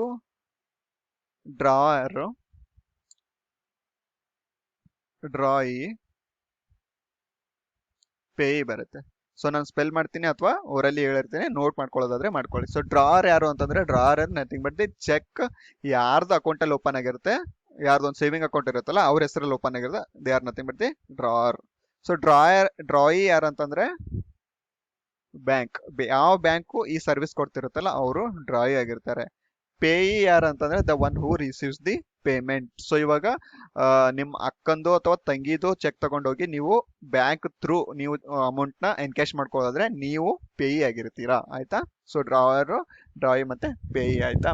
so check ಯಾವ act through ಬಂದಿದೆ ಅಂತಂದ್ರೆ ಇದು negotiable instrument act 1881. ಇದು note ಮಾಡ್ಕೊಳ್ಳಿ. Negotiable instrument act 1881. Negotiable instrument act 1881 ನಲ್ಲಿ 3 types ಬರುತ್ತೆ. ಒಂದು promissory notes, bills of exchanges ಮತ್ತೆ ಚೆಕ್ಸ್. ಈ ಮೂರು ಕೂಡ related to the amount transfer ಆಗಿರುತ್ತೆ. ಸೊ ಅದಕ್ಕೋಸ್ಕರ ಸೊ ಅವೆರಡು ನಮಗೆ ಇಂಪಾರ್ಟೆಂಟ್ ಆಗಿರೋದು ಓನ್ಲಿ ಚೆಕ್ಸ್. ಅಂದ್ರೆ ಸ್ಟ್ಯಾಟಿಕ್ ಬ್ಯಾಂಕಿಂಗ್ ಎಕ್ಸಾಮ್ಸ್ ಗಳಲ್ಲಿ ಚೆಕ್ಸ್ ಇಂಪಾರ್ಟೆಂಟ್ ಆಗಿರುತ್ತೆ. ಸೊ ಚೆಕ್ಸ್ ನೋಡ್ತಾ ಹೋದ್ರೆ ಇಲ್ಲಿ ಇಲ್ಲಿ ಟೈಪ್ಸ್ ಆಫ್ ಚೆಕ್ಸ್ ಬರುತ್ತೆ. ಆಯ್ತಾ? ಯಾವ್ಯಾವ ಟೈಪ್ಸ್ ಚೆಕ್ಸ್ ಇರುತ್ತೆ ಮತ್ತೆ ಏನೇನು. ಸೊ ಯಾವ ಫುಲ್ ಫಾರ್ಮ್ ಯಾವ್ದು ಇಂಪಾರ್ಟೆಂಟ್ ಆಗುತ್ತೆ ಅನ್ನೋದ ಇಲ್ಲಿ ನೆಕ್ಸ್ಟ್ ಸ್ಲೈಡ್ಸ್ ಅಲ್ಲಿ ನೋಡೋಣ. ಸಿ ಇಲ್ಲಿ ಟೈಪ್ಸ್ ಆಫ್ ಚೆಕ್ಸ್ ಬರ್ತೀನಿ ನಾನು. First of all it is bearer check. So what is this bearer check? In a bearer check, the payment is made to someone acting on behalf of the pay or beneficiary from whom the check was issued. So ಇವಾಗ ಹೇಳದ್ನಲ್ಲ, check ಯಾರ ಹೆಸರಲ್ಲಿ ಇರುತ್ತಲ್ಲ ಅದನ್ನ ಬಿಟ್ಟು ಇನ್ನೊಬ್ರು ತಗೊಂಡ್ ಹೋಗ್ತೀನಿ ಅಂತಂದ್ರೆ ಆ ತರ ಚೆಕ್ ಸರ್ವಿಸ್ ಇದೆ, ಹೌದು ಯಾವ್ದು ಬಿಯರರ್ ಚೆಕ್ ಆಗಿರುತ್ತೆ. So the bearer cheque get the cheque encashed without identification. ಅಂದ್ರೆ ಚೆಕ್ ಯಾರ ಹೆಸರಲ್ಲಿ ಇರುತ್ತೆ, ಯಾರ ಅಕೌಂಟ್ ಅಲ್ಲಿ ಇರುತ್ತೆ, ಅವರು ಹೋಗ್ಲೇಬೇಕಾಗಿರ್ತಕ್ಕಂಥ ಅವಶ್ಯಕತೆ ಇಲ್ಲ. ಅವರು ಯಾರು, ಅದು ಯಾವುದು ಬಿಯರರ್ ಚೆಕ್. ಸೊ ಇನ್ನೊಂದು ಯಾವ್ದಂದ್ರೆ order cheque. So on cheque can be only be endorsed by the pay whose name is mention cheque. So ಇವಾಗ ಡಿಫ್ರೆನ್ಸ್ ಏನಂದ್ರೆ, ಆರ್ಡರ್ ಚೆಕ್ ಅಂದ್ರೆ ನಮ್ಮ ಹೆಸರಲ್ಲಿ ಇರ್ತಕ್ಕಂಥ ಚೆಕ್ ನ ನಾವೇ ಹೋಗಿ ಎನ್ಕ್ಯಾಶ್ ಮಾಡ್ಕೋಬಹುದು, ಅಂತ ಚೆಕ್ ಆರ್ಡರ್ ಚೆಕ್. ಇಫ್ ನಮ್ಮ ಹೆಸರಲ್ಲಿ ಇರ್ತಕ್ಕಂಥ ಚೆಕ್ ನಾವು ನಮ್ಮ ರಿಲೇಟಿವ್ಸ್ಗೂ ಅಥವಾ ಯಾರಿಗೇನಾದ್ರೂ ತಗೊಂಡು ನಾವು ಅಮೌಂಟ್ ರಿಸೀವ್ ಮಾಡ್ಕೊಳ್ಬೇಕಾಗಿದೆ, that is bearer cheque. So ಇನ್ನೊಂದು crossed cheque. So crossed cheque ಅಂದ್ರೆ ಇವಾಗ ಚೆಕ್ ಅಲ್ಲಿ ಪ್ಯಾರಲ್ ಲೈನ್ಸ್ ನ ಬ್ಲಾಕ್ ಡಾರ್ಕ್ ಅಲ್ಲಿ ಪ್ಯಾರಲ್ ಲೈನ್ಸ್ ಇರುತ್ತೆ, ಇಲ್ಲಿ ಎನ್ಕ್ಯಾಶ್ ಮಾಡೋಕ್ ಬರೋದಿಲ್ಲ. ಅಂದ್ರೆ ಡೈರೆಕ್ಟ್ ಕ್ಯಾಶ್ ತಗೊಳಕ್ಕೆ ಬರೋದಿಲ್ಲ, ಡೈರೆಕ್ಟ್ ಆಗಿ ಅಕೌಂಟ್ಗೆ ಟ್ರಾನ್ಸ್ಫರ್ ಅಮೌಂಟ್ ನ ಅಕೌಂಟ್ಗೆ ಟ್ರಾನ್ಸ್ಫರ್ ಮಾಡ್ತಾರೆ. So it is directly transfer, amount is transfer to the account holders, ಅದು ಕ್ರಾಸ್ಡ್ ಚೆಕ್. ಸೊ ಇಲ್ಲಿ ನಮಗೆ ಈ ಟೈಪ್ಸ್ ಆಫ್ ಚೆಕ್ ಅಲ್ಲಿ ಜಸ್ಟ್ ಡೆಫಿನೇಷನ್ಸ್ ಹೆಲ್ಪ್ ಆಗುತ್ತೆ ಅಷ್ಟೇ ಎಕ್ಸಾಮ್ಸ್ ಅಲ್ಲಿ. ಅಪಾರ್ಟ್ ಫ್ರಮ್ ದಿಸ್ ನಮ್ಗೆ ಯಾವುದು ಹೈಯರ್ ಲೆವೆಲ್ ಕ್ವಶನ್ಸ್ ಇದರಿಂದ ಕೇಳಲ್ಲ. Post dated cheque. Post dated cheque ಅಂದ್ರೆ ಚೆಕ್ ಆಲ್ರೆಡಿ ಇಶ್ಯೂ ಆಗಿರುತ್ತೆ, ಬಟ್ ಅದು ವ್ಯಾಲಿಡ್ ಆಗೋದು ಯಾವಾಗ ಅಂದ್ರೆ ಸ್ವಲ್ಪ ದಿವಸ ಆದ್ಮೇಲೆ, ಆಯ್ತಾ. A post dated cheque has future date and is used meet a financial obligation. ಫ್ಯೂಚರ್ಗೋಸ್ಕರ ಬೇಕಾಗಿರ್ತಕ್ಕಂಥ ಚೆಕ್ ನ ಯಾವುದು post dated cheque. It remains valid for 3 months issuance, ಆಯ್ತಾ. ಸೊ ಇನ್ನೊಂದು ಆಂಟಿ ಡೇಟೆಡ್ ಚೆಕ್ ಅಂತ ಬರುತ್ತೆ. So what is this ante dated cheque? ಇಲ್ಲಿ post dated check ಆಯ್ತಾ. ಸೊ ಆಂಟಿ ಡೇಟೆಡ್ ಚೆಕ್ ಅಂತಂದ್ರೆ ಇಟ್ ಇಸ್ ಔಟ್ ಆಫ್, ಸಾರಿ ಇದು valid ಅಂದ್ರೆ current ಅಲ್ಲಿ ಇವಾಗ ನಮ್ಮ ಹತ್ರ ಕರೆಂಟ್ ಅಲ್ಲಿ ಚೆಕ್ ಕರೆಂಟ್ ಆಗಿ ಇದೆ ನಮ್ಮ ಹತ್ರ ಒಂದು ಚೆಕ್. ಆ ಚೆಕ್ ಇವಾಗ ಇನ್ನು 1 month ಅಥವಾ 2 month ಅಲ್ಲಿ ಎಕ್ಸ್ಪೈರ್ ಆಗತ್ತಲ್ಲ. ಸೊ ಕರೆಂಟ್ ಆನ್ ವ್ಯಾಲಿಡ್ ಆಗಿರ್ತಕ್ಕಂಥ ಚೆಕ್ ವ್ಯಾಲಿಡ್ ಚೆಕ್ ಅಂದ್ರೆ ಇದ್ರ ಕೂಡ ಟೈಮ್ ಫ್ರೇಮು ವಿದಿನ್ 3 months ಆಗಿರುತ್ತೆ. ಇನ್ವ್ಯಾಲಿಡ್ ಚೆಕ್ ಅಂದ್ರೆ ಔಟ್ಡೇಟೆಡ್ ಚೆಕ್ ಅಥವಾ outdated cheque or invalid cheque ಅಂತ ಅಂತೀವಿ. ಅಂದ್ರೆ ಮೋರ್ ದೆನ್ 3 months ಆಗಿತ್ತು, ಎಕ್ಸ್ಪೈರ್ ಆಗಿತ್ತು ಅಂತಂದ್ರೆ ಅದು nothing but invalid cheque or else outdated cheque ಅಂತೀವಿ. We can say stale cheque also.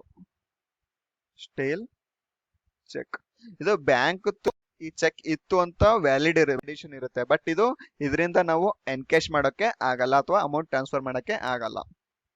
ಇದೊಂದು ಮ್ಯೂಟಿಲೇಟೆಡ್ ಚೆಕ್. ಮ್ಯೂಟಿಲೇಟೆಡ್ ಚೆಕ್ ಅಂದ್ರೆ ಇವಾಗ ಚೆಕ್ ಏನಾದ್ರು ಚೆಕ್ ನಾರ್ಮಲ್ ಕಂಡೀಷನ್ ಎಲ್ಲ ಇರಲ್ಲ, ಇಲ್ಲೇನೋ ಒಂದ್ ಸೈಡ್ ಹರಿದಿರುತ್ತೆ, ಇಲ್ಲ ಅಂತಂದ್ರೆ ಫೋಲ್ಡ್ ಆಗಿರುತ್ತೆ, ಇಲ್ಲ ಡ್ಯಾಮೇಜ್ ಆಗಿರುತ್ತೆ. ಆ ತರ ಚೆಕ್ ಡೇಟ್ ಇರುತ್ತೆ, ವ್ಯಾಲಿಡ್ ಆಗಿರುತ್ತೆ, ಟ್ರಾನ್ಸಾಕ್ಷನ್ ಮಾಡ್ಬೋದು. ಬಟ್ ಏನಾದ್ರು ಸ್ಟ್ರಕ್ಚರಲ್ ಡ್ಯಾಮೇಜ್ ಆಗಿರುತ್ತಲ್ಲ ಫಿಸಿಕಲಿ, ಆ ಚೆಕ್ಸ್ ಮ್ಯೂಟಿಲೇಟೆಡ್ ಚೆಕ್ ಅಂತಾರೆ. ಇಲ್ಲ torn cheques can be processed if the essential details are intact. So details ನಮಗೆ ಕಾಣಬೇಕು, ವ್ಯಾಲಿಡ್ ಆಗಿರ್ಬೇಕು, ಅದು ಮ್ಯೂಟಿಲೇಟೆಡ್ ಚೆಕ್ ಅಂತಾರೆ. Blank cheque it is very dangerous. So blank cheque ಏನಂದ್ರೆ ವಿತ್ ಎ ಎಲ್ಲ ಡೀಟೇಲ್ಸ್ ಫಿಲ್ ಮಾಡಿರ್ತಾರೆ, ಅಮೌಂಟ್ ಮಾತ್ರ ಫಿಲ್ ಮಾಡಿರಲ್ಲ. ಯಾಕಂದ್ರೆ ಅಕೌಂಟ್ ಅಲ್ಲಿ ಎಷ್ಟು ಹೈಯೆಸ್ಟ್ ಅಮೌಂಟ್ ಇರುತ್ತಲ್ಲ ಅಷ್ಟು ಡೇಂಜರ್ ಇದು ಬ್ಲಾಂಕ್ ಚೆಕ್, ಇಫ್ ಏನಾದ್ರು ಬೇರೆಯವ್ರಿಗೆ ಸಿಕ್ಕರೆ. ಸೊ ವಿತೌಟ್ ವೆರಿಫಿಕೇಶನ್ ಬ್ಯಾಂಕ್ ಅವರಂತೂ ಇದನ್ನ ಇಶ್ಯೂ ಮಾಡಲ್ಲ, ಅಂದ್ರೆ ಅಮೌಂಟ್ ಇಶ್ಯೂ ಮಾಡಲ್ಲ. ಬಟ್ ಎಷ್ಟೇ ಆದ್ರೂ ಈ ತರ ಸ್ಕ್ಯಾಮ್ ಮಾಡ್ಬೇಕಂದಿರೋರು ತಲೆ ಓಡಿಸಿ ಏನೇನೋ ಮಾಡಿ ಬ್ಲಾಂಕ್ ಚೆಕ್ ನ ಮಿಸ್ಯೂಸ್ ಮಾಡ್ಕೋಬಹುದು. So blank cheques are risky because they can be misused by others. Blank cheque ಏನಿಲ್ಲ, ಎಲ್ಲ ಡೀಟೇಲ್ಸ್ ಫಿಲ್ ಆಗಿರುತ್ತೆ, ಅಮೌಂಟ್ ಅಷ್ಟೇ ಗ್ಯಾಪ್ ಇರುತ್ತೆ, ಎಷ್ಟು ಬೇಕಾದ್ರೂ ಅಮೌಂಟ್ ನಾವು ಬರ್ಕೊಂಡು ಇದು ಮಾಡ್ಬೋದು, ಆಯ್ತಾ. It is depends on again bank issue ಮಾಡತ್ತಲ್ಲ ಅವ್ರ ಮೇಲೆ ಡಿಪೆಂಡ್ಸ್ ಆಗಿರುತ್ತೆ. ಸೊ ಇಲ್ಲಿ ಇನ್ನೊಂದು ಇಂಪಾರ್ಟೆಂಟ್ ಅಂದ್ರೆ ಎಕ್ಸಾಮ್ಸ್ CTS. CTS ಅಂದ್ರೆ ಟ್ರಂಕೇಶನ್ ಸಿಸ್ಟಮ್ ಯೂಸ್ ಮಾಡ್ಕೋತಾರೆ ಅಂತ ಹೇಳಿದ್ನಲ್ಲ. ಸೊ ಅದನ್ನ ಸ್ಟಾಪ್ ಮಾಡಕ್ಕೆ, in order to stop the misuse of cheques, this cheque truncation system has been in force. So first cheque truncation system 2008 ಅಲ್ಲಿ ನ್ಯೂ ನ್ಯೂ ಡೆಲ್ಲಿಯಲ್ಲಿ implement ಮಾಡಲಾಗಿತ್ತು. So new ಡೆಲ್ಲಿಯಲ್ಲಿ 2008 ಅಲ್ಲಿ ಇಂಪ್ಲಿಮೆಂಟ್ ಮಾಡಿ ನೆಕ್ಸ್ಟ್ ಸೊ ಅಫಿಷಿಯಲ್ ಬ್ಯಾಂಕ್ಸ್ಗಳಲ್ಲಿ government CTS ನ 2010 reserve bank of India ಇದು ಮಾಡ್ತಲ್ಲ 2010 ಅಲ್ಲಿ ಇದನ್ನ ಕರೆಂಟ್ ಇವಾಗ್ಲೂ ಕೂಡ CTS 2010 ಚಾಲ್ತಿಯಲ್ಲಿ ಇರೋದು. So cheque truncation system it is image based clearing system ಅಂತಂದ್ರೆ ಆನ್ಲೈನ್ ಕಂಪ್ಲೀಟ್ ಆಗಿ ಡಿಜಿಟಲೈಸ್ ಆಯ್ತಾ. ಸೊ ಡಿಜಿಟಲೈಸ್ಗೆ ಅಮೌಂಟ್ ಟ್ರಾನ್ಸ್ಫರ್ ಮಾಡಕ್ಕೆ ಡಿಜಿಟಲ್ ಮುಖಾಂತರ CTS cheque truncation system use ಮಾಡ್ತಾರೆ. ಡೈರೆಕ್ಟ್ ಆಗಿ ಹೇಳೋದಾದ್ರೆ ಎಲೆಕ್ಟ್ರಾನಿಕಲಿ ಟ್ರಾನ್ಸ್ಫರಬಲ್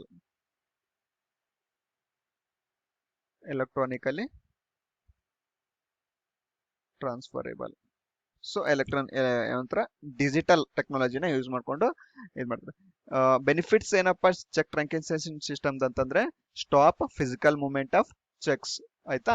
ಆನ್ಲೈನ್ ಡೈರೆಕ್ಟ್ ಆಗಿ ಡಿಜಿಟಲ್ ಚೆಕ್ಸ್ ಅನ್ಬೋದು. ಸೊ ಚೆಕ್ ಮೇಲೆ MICR ಅಂತ ಕೋಡ್ ಇರುತ್ತೆ. ಸೊ ಇದು ಎಕ್ಸಾಮ್ಸ್ ಅಲ್ಲಿ ರಿಲೆವೆಂಟ್ ಎಕ್ಸಾಮ್ಸ್ಗೆ ಇಂಪಾರ್ಟೆಂಟ್ ಆಗಿರ್ತಕ್ಕಂಥ ಪಾಯಿಂಟ್ ಯಾವುದು MICR. So MICR full form ಏನ್ ಕೇಳ್ತಾರೆ, magnetic character MICR full form ನೆನ್ಪಿಟ್ಕೊಳ್ಳಿ, magnetic ink character recognition MICR full form ಕೇಳ್ತಾರೆ. ಸೊ MICR ಎಷ್ಟು ಡಿಜಿಟ್ಸ್ ಕೋಡ್ ಆಗಿರುತ್ತೆ, 9 ಡಿಜಿಟ್ ಕೋಡ್ ಆಗಿರುತ್ತೆ. ಸೊ 9 ಡಿಜಿಟ್ಸ್ ಅಲ್ಲಿ ಫಸ್ಟ್ 3 ಡಿಜಿಟ್ಸ್ ಸಿಟಿನ ಮೆನ್ಷನ್ ಮಾಡುತ್ತೆ, ನೆಕ್ಸ್ಟ್ ಸಿಟಿ ಇಂಡಿಕೇಟ್ ಮಾಡುತ್ತೆ, next 3 digits bank name indicate ಮಾಡುತ್ತೆ, ಇನ್ನು ಉಳಿದಿದ್ದು ಲಾಸ್ಟ್ ಬ್ಯಾಂಕ್ ಬ್ರಾಂಚ್ ಇಂಡಿಕೇಟ್ ಮಾಡುತ್ತೆ. ಸೊ ಈ 3 total 9 digits magnetic ink character recognition cheque ಮೇಲೆ ಪ್ರಿಂಟ್ ಆಗಿರುತ್ತಲ್ಲ MICR ಕೋಡ್. ಸೊ ಅದು CCP ಅಂತ ಫುಲ್ ಫಾರ್ಮ್ ಬರುತ್ತೆ, cheque collection policy. CCP cheque collection policy ಈ ಫುಲ್ ಫಾರ್ಮ್ ನ ನೆನ್ಪಿಟ್ಕೊಳ್ಳಿ.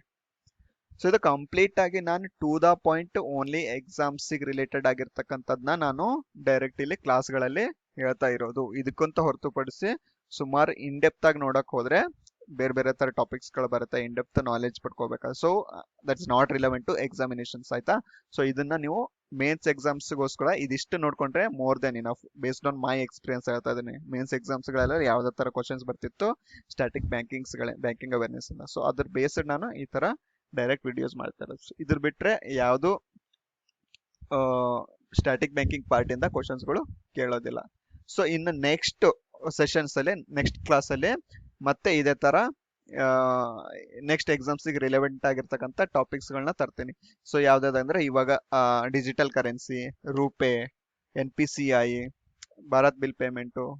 ಸೊ ಅದಾದ್ಮೇಲೆ ನೆಕ್ಸ್ಟ್ ಇನ್ನೊಂದು ಇಂಪಾರ್ಟೆಂಟ್ ಟಾಪಿಕ್ಸ್ ಯಾವ್ದು ಬರುತ್ತೆ ಅಂತಂದ್ರೆ ಇಲ್ಲಿ ಕ್ವಾಂಟಿಟೇಟಿವ್ ಮತ್ತೆ ಕ್ವಾಲಿಟೇಟಿವ್ ಮೆಜರ್ಸ್ ಬರುತ್ತೆ. ಅದೆಲ್ಲ ಮುಂದಿನ ಕ್ಲಾಸ್ಗಳಲ್ಲಿ ಹೇಳ್ತಾ ಹೋಗ್ತೀನಿ. ಸೊ ಇವಾಗ ಲಾಸ್ಟ್ ಸೆಷನ್ಸ್ ಅಲ್ಲಿ ಯಾರು ಕ್ಲಾಸ್ ಕೇಳಿಲ್ಲ ಇನ್ನು ಅದನ್ನೆಲ್ಲ ಕಂಪ್ಲೀಟ್ ಮಾಡ್ಕೊಳ್ಳಿ, ಇದನ್ನು ಕಂಪ್ಲೀಟ್ ಮಾಡ್ಕೊಳ್ಳಿ, ಪ್ಲಸ್ ಶಾರ್ಟ್ ನೋಟ್ಸ್ ಮಾಡಿಟ್ಕೊಳ್ಳಿ, ಎಕ್ಸಾಮ್ಸ್ಗೆ ತುಂಬಾ ಹೆಲ್ಪ್ ಆಗುತ್ತೆ. ಸೊ ಇದು ನಾನು ಯಾಕೆ ಇನಿಷಿಯೇಟಿವ್ ತಗೊಂಡಿದ್ದೀನಿ ಅಂತಂದ್ರೆ ನಾವು ಬ್ಯಾಂಕಿಂಗ್ ಅಫೇರ್ಸ್,